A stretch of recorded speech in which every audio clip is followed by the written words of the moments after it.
Bonjour à tous. Avec cette courte vidéo, vous allez noter deux nouvelles formules de dérivation dans votre cahier de leçons. Ces formules vous serviront à dériver des fonctions composées. Vous avez découvert la première formule dans l'activité d'introduction. Elle sert à dériver les fonctions composées qui utilisent une racine carrée. Soit donc u une fonction dérivable sur l'intervalle i telle que u de x strictement positif sur i. Comme la fonction u est positive, on peut définir la fonction f égale racine de u. Cela signifie que f de x égale racine de u de x. Alors, comme la fonction u est dérivable sur l'intervalle i, alors la fonction f l'est aussi, et on peut calculer sa dérivée en posant f' de x égale u' de x sur 2 racines de u de x. Vous retiendrez donc la formule suivante, la dérivée de racine de u est égale à u' sur 2 racines de u. Pour vous entraîner, voici un exemple.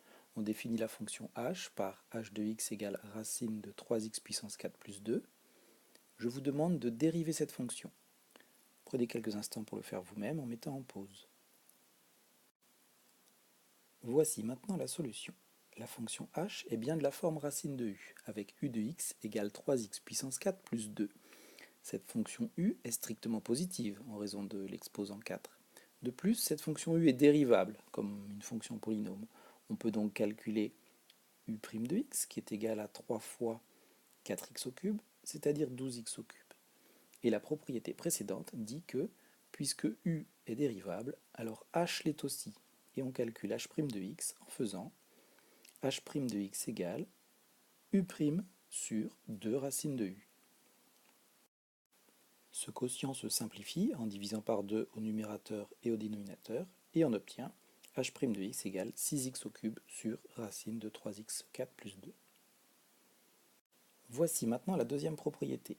On considère toujours une fonction u, dérivable sur un intervalle i, et cette fois-ci on considère un entier n. On pose alors la fonction f égale u puissance n, c'est-à-dire que f de x égale u de x à la puissance n. Voici maintenant ce que dit la propriété. Si n est un entier au moins égal à 1, alors la fonction f est dérivable sur i, car la fonction u l'est aussi. En revanche, si l'entier n est négatif, alors la fonction f est dérivable à condition que la fonction u soit non nulle. Et, pour calculer la dérivée de f, on utilise la formule suivante, f' de x égale n fois u' de x fois u de x à la puissance n-1.